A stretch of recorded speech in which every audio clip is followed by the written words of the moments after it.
We were a very, very, well-oiled crew shooting a film together, and then this horrible event happened. Hello and welcome to True Crime Rocket Science, the most authentic voice in true crime. In this episode, we're going to do something different. We're going to do some statement analysis. On October 30th, almost 3 months ago, Alec Baldwin, with his wife at his side, gave an impromptu interview on the side of the road. It played out in Vermont, with Hilaria filming the encounter on her phone. Also looked like Baldwin himself may have been filming. He was sort of holding his phone with the camera, pointed outward. It seemed like he could have been doing something similar. But Hilaria several times moved in, seemingly trying to get her husband to stop talking. Well, she didn't succeed. During the brief interview with Backgrid, a group who self-identifies as a global celebrity news agency, Baldwin made a few, let's say that some of what he said seemed a little questionable. Before we get to that, if you haven't subscribed to the channel, please do. Like, share, leave a comment, and let's get started.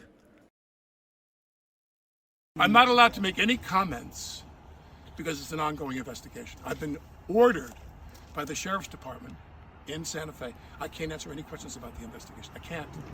Baldwin said these words and then repeated the gist of them again a few moments later.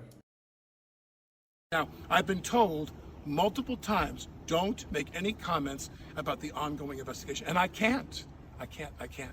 So there's not much to interrogate about that except the obvious, because, of course, barely a month after this interview, he went onto ABC and he felt like he could comment on the investigation.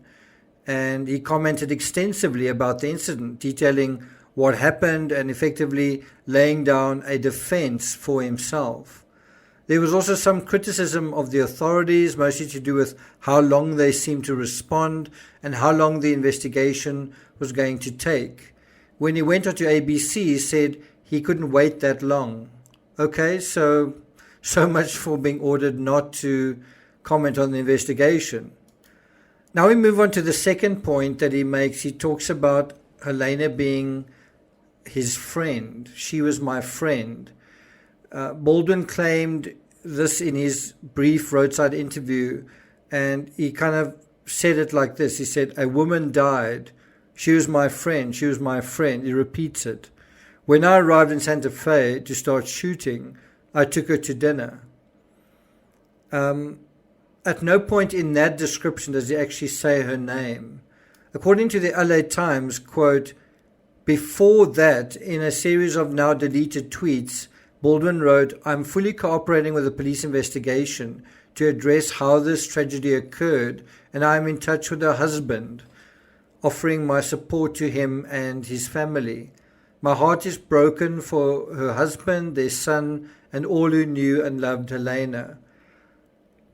End quote. I don't know whether they were friends, but it seems as if Helena's family are going to pursue legal steps. That is something that has happened of late. Deadline spoke about that quite recently, I think over the weekend.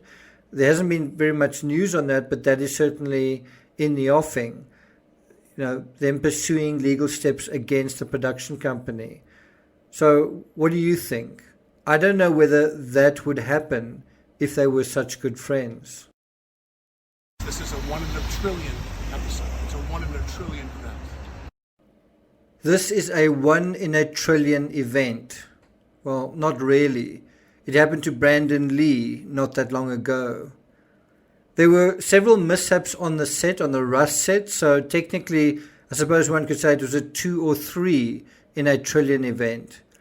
I also think if you take the scenario that we're talking about here, and I know what I'm going to say is quite controversial, that someone is handling a gun and it goes off and someone is killed, that is happening all the time. That is happening everywhere. I would hardly say it's a 1 in a trillion event. According to one study, it's called Unintentional Firearm Deaths in the United States between 2005 and 2015. So it's fairly recent. It's authored by Sarah Solnick and David Hemingway. And they basically, according to their research, they found that there's an estimated 430 unintentional firearm fatalities in the United States per year. That is more than one a day. It's the rate is highest for older children to young adults, but the vast majority of the victims are male. The common circumstances include playing with a gun, that's in almost 30% of incidents, thinking the gun was unloaded, that's almost 20%, and I think that you could characterize that as the Baldwin incident, thinking that the gun was unloaded. It's not clear whether he was playing with a gun. Hunting in just under 14% of incidents, and where the suspect is suspected to, or the victim is suspected to have consumed alcohol, that occurs in nearly a quarter of the deaths. So whether or not you agree that it's a 1 in a trillion event on a movie set, it's a sort of a daily event, literally, actually above 1 a day event in the United States. These unintentional firearm fatalities. I do think one's got to address, and this is where some statement analysis comes into it, I do think one's got to address the hyperbole that he's using here, that, he's really exaggerating how uncommon what is happening, just how uncommon it is. And, at the same time that he's saying it's a 1 in a trillion event, we're going to get to this in a second, he's also stressing that the crew was very well oiled.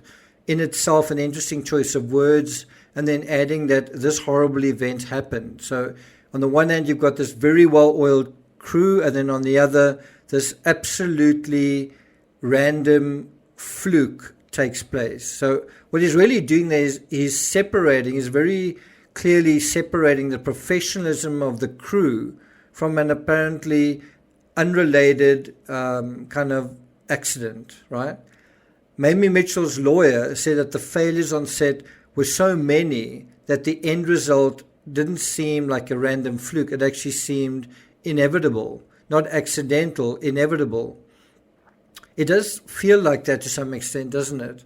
And that brings us to the fourth of the 5 aspects that I want to highlight here. The fourth one is just this interesting term that he uses, incremental. And this is something that actually came up in his interview with ABC. It's not from this roadside interview. On day 1 of my instruction in this business, people said to me, never take a gun and go click, click, click, click, click, because even though it's incremental, you damage the firing pin on the gun if you do that. Don't do that. Now, if you imagine somebody actually doing that, taking a gun and going click, click, click, click, click, it kind of suggests that someone is playing the fool, or certainly playing with a gun when they shouldn't. In any event, if we go back to what he said, Baldwin stressed in his interview that on day 1 of his instruction itself is also an interesting word given the situation around his instructor. I don't know if you remember, Hannah Gutierrez-Reed said she'd, I think, invited Baldwin to a practice session on how to cross-draw. And then I don't think he responded to that. There was like no answer. But, he said he was told never to pull the trigger and go click, click, click. He said this was necessary in order to avoid damage to the firing pin, right? But think about what he's talking about here in a general sense. It's accidental damage. You're not doing something intentionally. You're just sort of messing around. And that can lead to an inevitable result, the failure of the firing pin. Might this be revealing anything about his actual psychology of the circumstances on the set? Just think of how analogous this idea of the pulling of the, going click, click, click in a kind of a playful way, and then you have an inevitable result flowing out of that, the failure of the firing pin, that can have not very desirable consequences. I do think it's interesting that he describes through this firing analogy exactly how things could have unraveled in Rust. After enough accidents after enough things happening unintentionally, almost like the slow erosion of the firing pin, something then happens that you don't anticipate. But in this example, the instructors clearly do anticipate. That's why the instructor tells you don't go click, click, click, because they anticipate further along the line you're going to have a failure of the firing pin. So they anticipate damage to the firing pin can lead to some inevitable, unwelcome result down the line. So there is also something very mechanistic and greasy about Baldwin's word choice for the crew. He's describing how the crew work together, but it sounds more like he's describing a well-oiled gun that works. Let's listen in. We were a very, very, well-oiled crew shooting a film together, and then this horrible event happened. Now, it's quite interesting that some media actually misquoted him, saying we were a very, very well-oiled crew shooting a film together when this horrible event happened. In fact, his actual words were, we were a very, very well-oiled crew shooting a film together, and then this horrible event happened. I do think this will be central to the legal argument. So firstly, did the crew culture have a direct bearing on causing or facilitating the incident to take place or not? Because I'm not sure whether it is clear that they were a very, very well-oiled crew. Even this Instagram post that Baldwin endorsed seems to hint that things weren't always great on the little set on the prairie. And this is a quote from that. Unfortunately, in the film industry, it is common to work on unprofessional or hectic productions to gain experience and credits. Many of us have worked on those types of productions. Rust was not one of them. Rust was professional. We do acknowledge that no set is perfect, and like any production, Rust had areas of brilliance and areas that were more challenging. And so the second aspect, I think Baldwin says he didn't point the gun at Helena, nor did he pull the trigger. Clearly, the gun had to be pointed at Helena in order for the projectile to hit her. Baldwin's argument is that she told him where to point the gun, but the fact is the gun was pointed at her.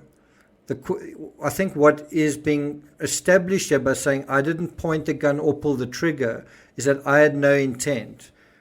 I have no intent. I'm a passive player in this.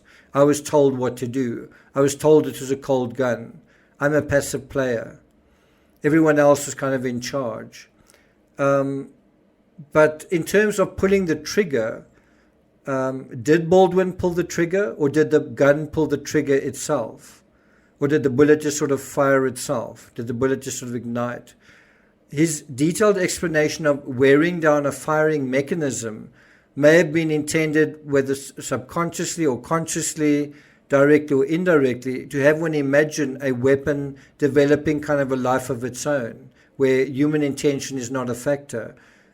In theory, this would be quite easy to demonstrate. One simply retrieves the weapon, loads it, cocks the hammer over and over again, and sees whether there's any play in it, whether there's any kind of tendency to initiate a discharge.